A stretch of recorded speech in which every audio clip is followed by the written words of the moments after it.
Okay, now in that chapter we have completed the different types of e-business. Types of e-business हम लोग ने किया, that is B2B, B2C and C2B and C2C. ठीक है, ये 4 types plus 2 और types थे, that was consumer to administration and business to administration. Okay, next we have done with benefits of e-business. आप लोगों ने डिस्कस भी किया था ये. Okay, limitation of e-business. Then online transaction, I have asked you about how you have done the online transactions. ठीक है, आप लोग ने खुद का एक्सपीरियंस भी बताया. Next I have explained you what is the process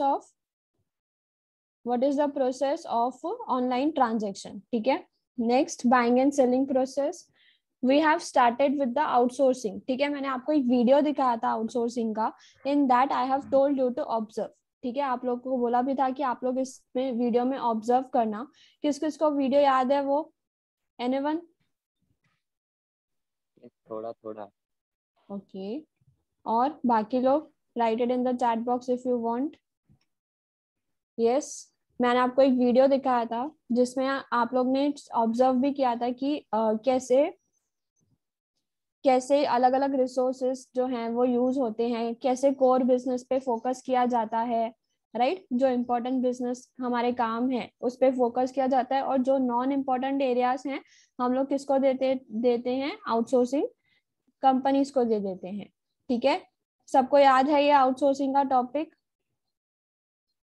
And what is the meaning of outsourcing? That it is the establishment, जैसे कि shops, malls वगैरह होते हैं, they outsource the facilities. They are giving the facilities to the facilities of canteen, sanitation and security to these shops, malls and housing society. They have arrangements for wedding, anniversary, birthday celebration that can be outsourced. Outsource मतलब giving the task of non important areas to the business. ठीक है, एक हम लोग outsourcing company को ही पूरा काम दे देते हैं. Now what are the advantages? Advantages क्या है? We have already seen this. Okay, now we were on the limitations of outsourcing. ठीक है, limitation of outsourcing, lack of customer focus. Now what is lack of customer focus? हम लोग ना customer पे इतना ध्यान नहीं दे पाते हैं when we are taking the outsourcing ना. तो आउटसोर्सिंग पे वी डोंट नो कि हमारे कस्टमर को एग्जैक्टली क्या चाहिए. हम लोग आउटसोर्स पार्टनर को सारा काम दे तो देते हैं, लेकिन when we are not able to complete we are not able to concentrate on the full likes, preferences and dislikes of the consumer. So that is the lack of customer focus. Okay, next is threat to security and confidentiality. Whenever the outsourcing company enters into the business, अभी कोई outsourcing company मेरे business में आके मेरा एक business का part संभाल रही है. Okay, some part of my business is being handled by outsourcing company. At that time he may look into a security, he may break the confidentiality of our business. हो सकता है वो ऐसे कुछ documents दे दे third party को. That is यहाँ से हम business, देखो ये बिजनेस है मेरा. ठीक है, जो भी बिजनेस होगा उसमें से एक पार्ट कौन हैंडल कर रहा है? जो है वो आउटसोर्सिंग कंपनी हैंडल कर रही है. ठीक है, इस आउटसोर्सिंग कंपनी ने बिजनेस के सारे डॉक्यूमेंट्स किसी और थर्ड पार्टी को जाके दे दिए. ठीक है, ये बिजनेस ए है और बिजनेस बी जो है वो मेरा कंपटीशन है. तो उसने बी मतलब जो मेरा कंपटीशन है उसने सारे डॉक्यूमेंट्स किसको दे दिए? बी कंपनी को. तो at that time there is a threat to the security and the confidentiality of the business. हम लोग हो सकता है बिजनेस के जितने भी प्रॉफिट्स होंगे या सीक्रेट्स होंगे दे आर बीइंग डिस्ट्रॉयड. ठीक है, हम लोग का अभी कॉन्फिडेंशियलिटी कुछ नहीं है, there is no security in the business. तो that is also the limitation of outsourcing. Next is dissatisfactory services. हो सकता है whenever we are giving the some part of the business to the outsourcing company, they may take time to deliver the goods to the third party. ठीक है, हम लोग वो क्या करेंगे? उसको आंसर करने में टाइम लगाएंगे. अभी कॉल सेंटर है तो कॉल सेंटर में हो सकता है they are not able to answer each and every call.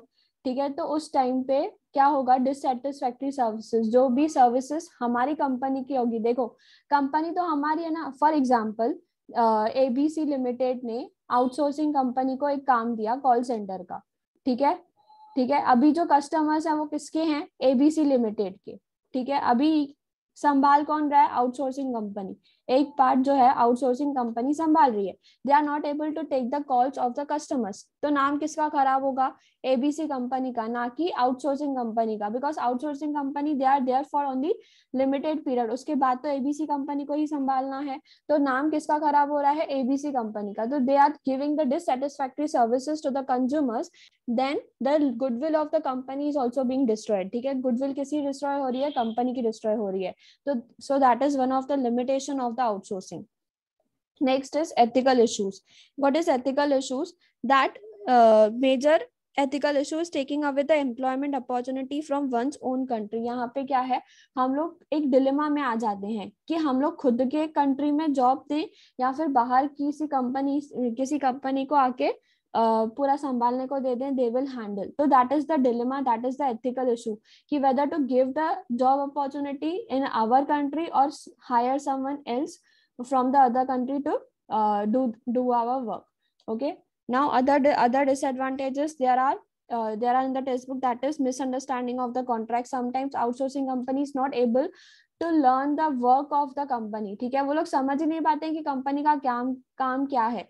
तो at that time when they are not able to understand, there is a misunderstanding between the outsourcing company और customers पे भी. तो इस मिसअंडरस्टैंडिंग की वजह से नुकसान किसको हो रहा है? कंपनी को हो रहा है. So that is the misunderstanding of the contract. Again the same way, lack of communication. Now if the outsourcing company is not able to handle the work of the parent company, at that time they are not communicating properly with the parent company. At that time what happens now? There is a lack of communication. Just wait. Lack of communication, and that is also one of the disadvantage of outsourcing company. Poor quality, delayed services. I have already discussed that due to poor quality customers पे dissatisfaction होंगे. They will not be able to purchase the goods from our company. हम लोग से purchase करेंगे क्या वापस एक बार? अगर उन्होंने हमारी सर्विस अच्छे से नहीं ली तो ऐसे क्या होगा? कंपनी को नुकसान हो जाएगा. So that is the limitation of the outsourcing. Okay, now the questions for you, if you have understood or not, tell me in the chat box, or you can unmute yourself. The process of contracting a business function to someone else, that is called what?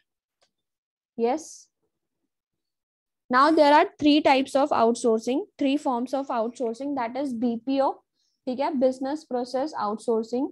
Next is okay, KPO, that is knowledge process outsourcing, and third one is legal process outsourcing. Okay, we will do it one by one. First of all, who will read the slide? Yes, raise your hand. Yes, Kashish, read.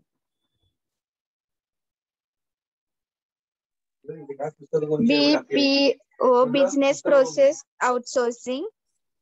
BPO is a process of hiring another company to handle business activities for you.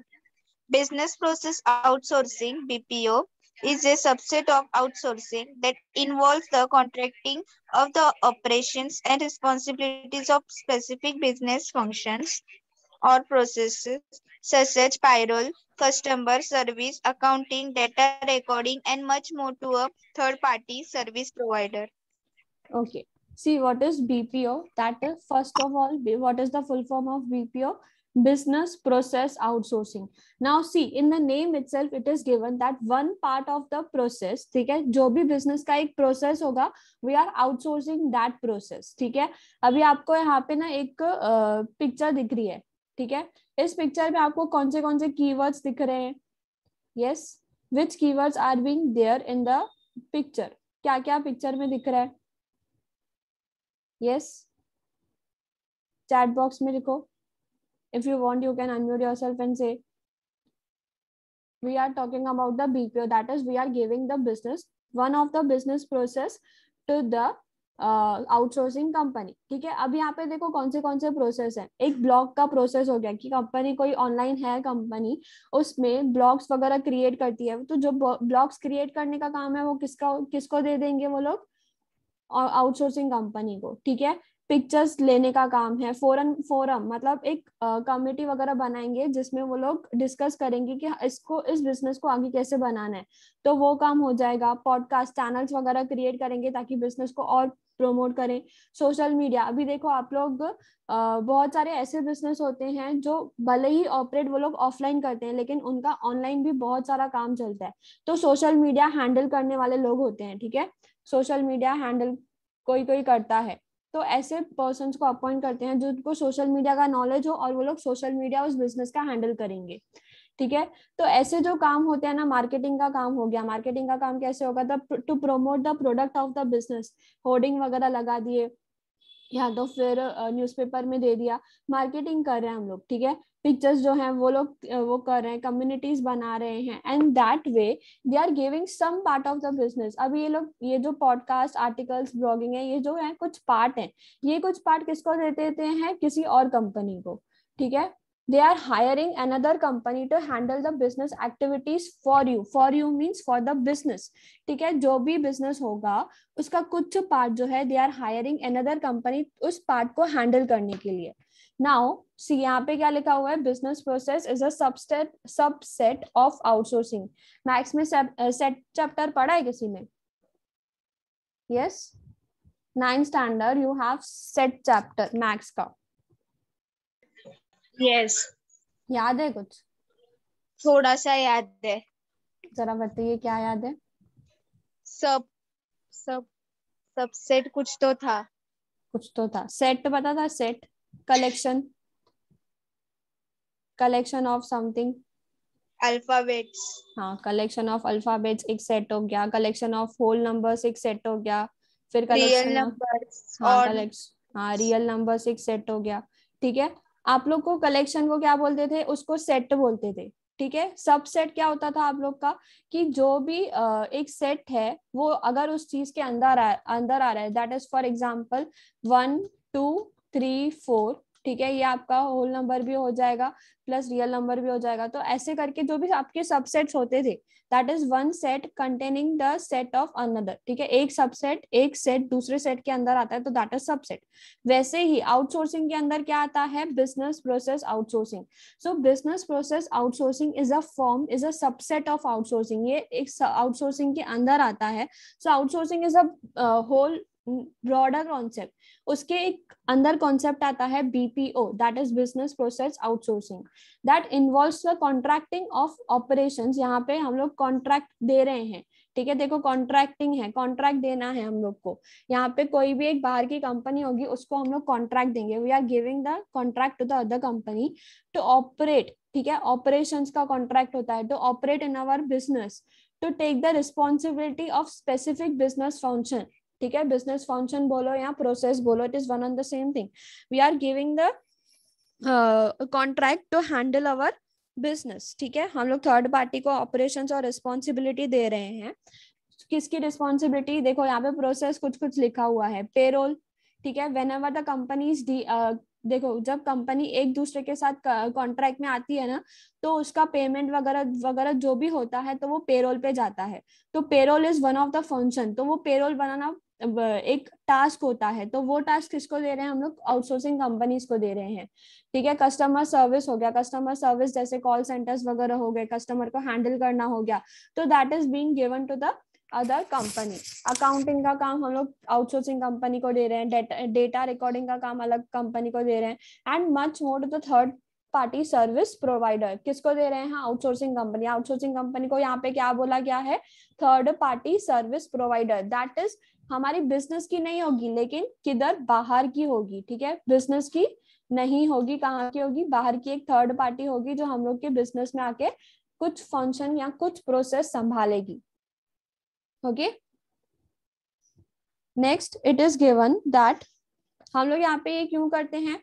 why we are giving this to the hiring other company, why we are hiring? Because to minimize the cost, हम लोग अपना cost जो है वो कम कर सके।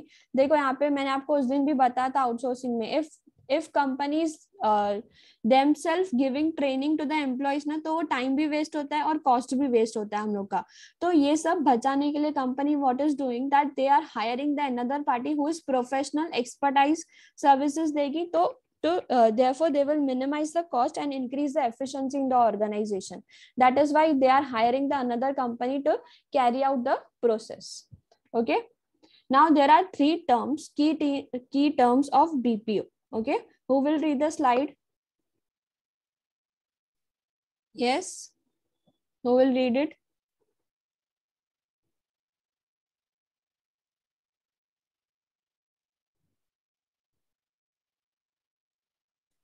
Offshore means we are contracting a company which is outside our own country. Okay, onshore when the business is contracting to the company which is there in his own country, in its own country. Near shore, that is आप लोग ने जो भी neighbouring countries बताई, अगर आप भी उनको कॉन्ट्रैक्ट कर रहे हैं तो दैट इज नियर शोर. Okay, all of you understood the key terms of BPO? If yes, give thumbs up in front of your name.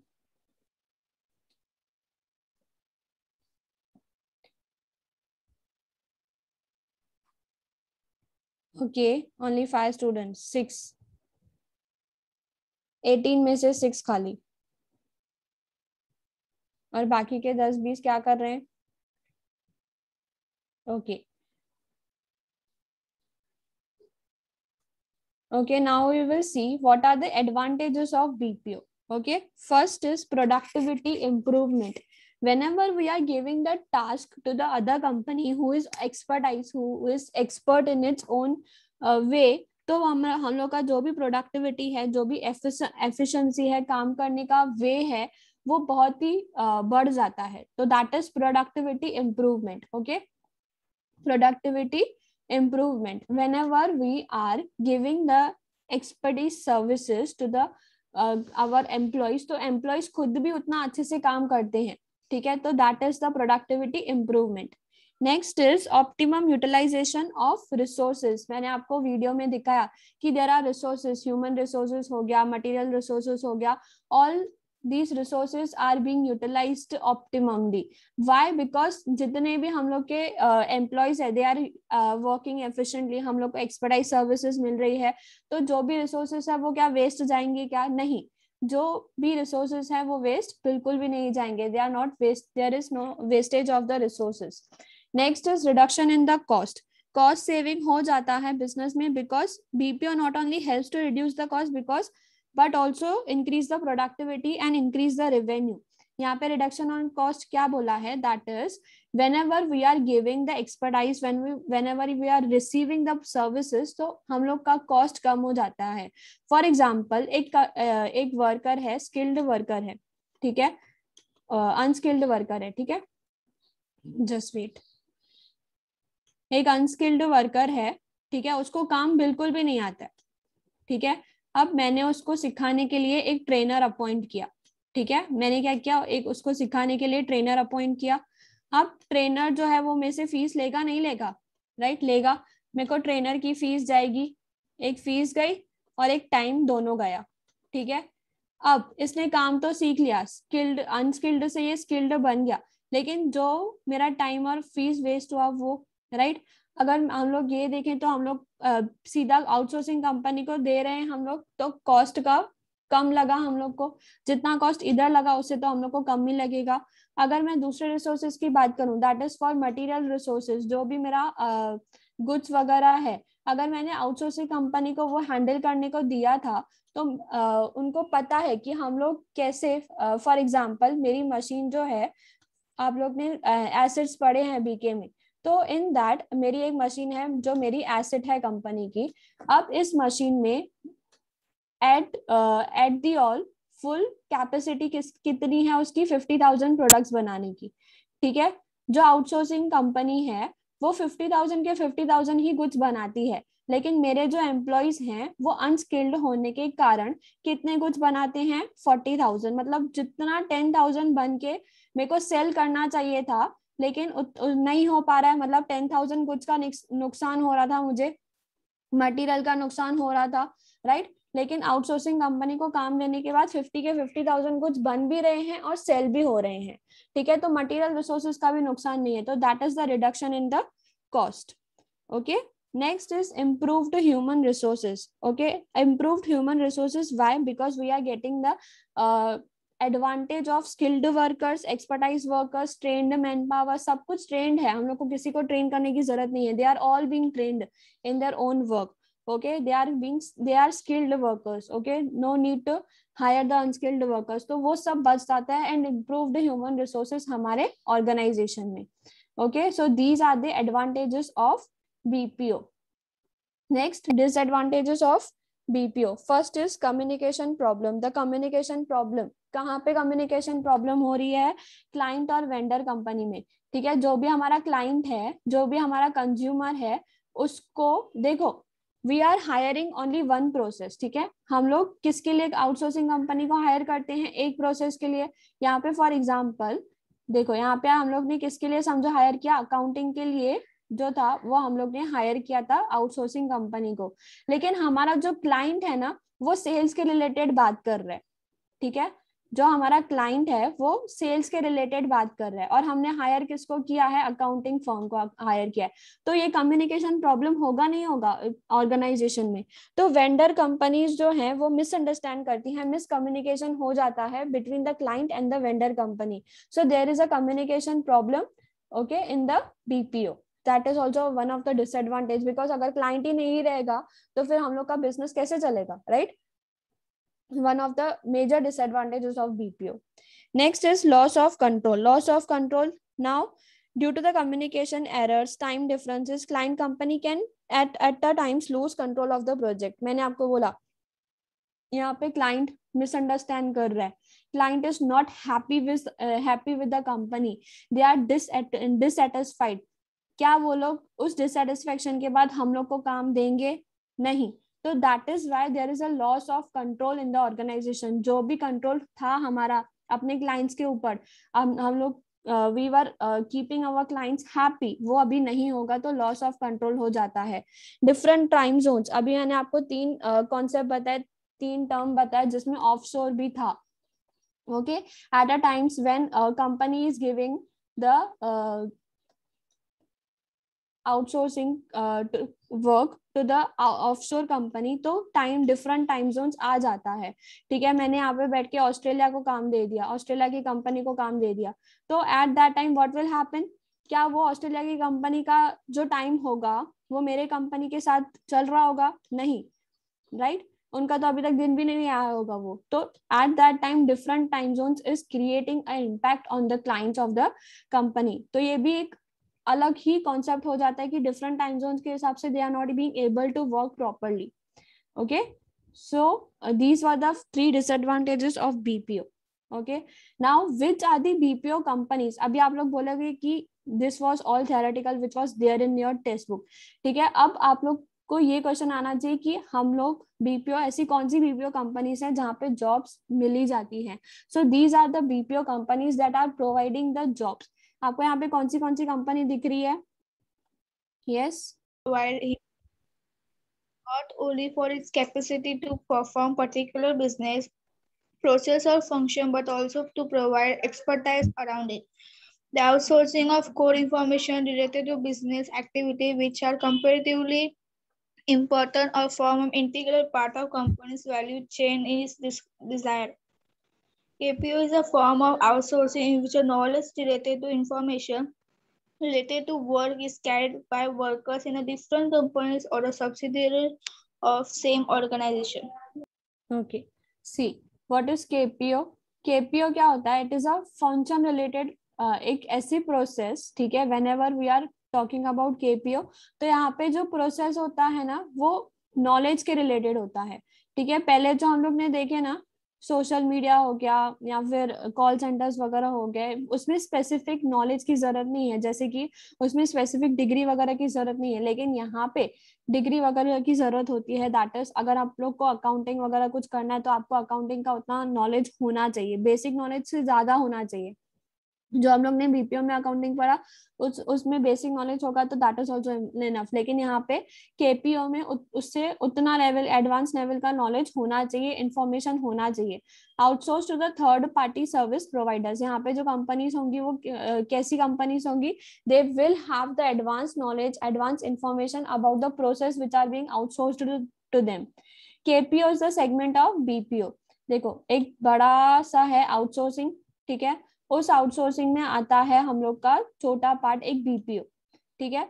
अब बीपीओ जो है वो केपीओ जो है किसका सेगमेंट है, बीपीओ का, तो केपीओ जो है इसका सेगमेंट है एक, ठीक है, in which the outsource provider is hired not only for its capacity to perform, उसको परफॉर्म करना नहीं है, सिर्फ परफॉर्म करना नहीं है, लेकिन उसको क्या करना है, अपना एक्सपर्टीज भी प्रोवाइड करना है, एक्सपर्टीज एडवांस नॉलेज, ठीक है, यहाँ पे उसको इतना एडवांस नॉलेज होना चाहिए।